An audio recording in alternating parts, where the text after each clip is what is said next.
નમસ્કાર મિત્રો, અમારી ચેનલમાં આપનું સ્વાગત છે। આજનો પ્રેરક પ્રસંગ, બાપાએ પાડ્યા ભાગલા। ગંગાધરને 4 પુત્રો હતા, ચારેયના લગ્ન થયેલા હતા।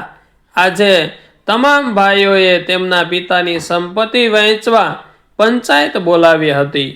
સરપંચે કહ્યું, ગંગાધરજી, તમારા 4 પુત્રો ઈચ્છે છે કે તમારી મિલકત 4 ભાગમાં વહેંચાય અને તમને વારાફરતી દરેક પુત્ર 3 મહિના રાખશે। શું તમે તેમની સાથે સહમત છો? તેમાં વચ્ચે એક પુત્ર બોલ્યો, સાંભળો સરપંચ, આમાં પિતાને શું પૂછવાનું? અમે 4 ભાઈઓ 3 મહિના માટે તેમને સાથે રાખવા તૈયાર તો છીએ। તમારે તેમની સંપત્તિના 4 ભાગલા પાડો। હજી ચૂપચાપ બેસી રહેલા પિતા ગંગાધરે અચાનક બૂમ પાડી અને કહ્યું, તમે નિર્ણય લેશો નહીં, અને મારો નિર્ણય સાંભળો।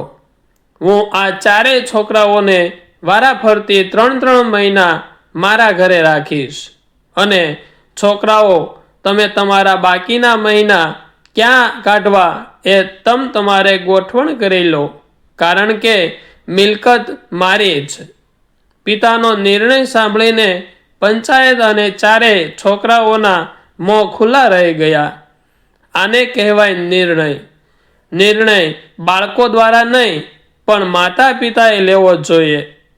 મિત્રો, આ માહિતી, આ પ્રેરક પ્રસંગ તમને કેવો લાગ્યો? કોમેન્ટ કરીને જરૂર જણાવજો। ચેનલને સબસ્ક્રાઈબ કરવાનું ભૂલતા નહીં। ફરી મળીએ આવા જ પ્રેરક પ્રસંગ સાથે।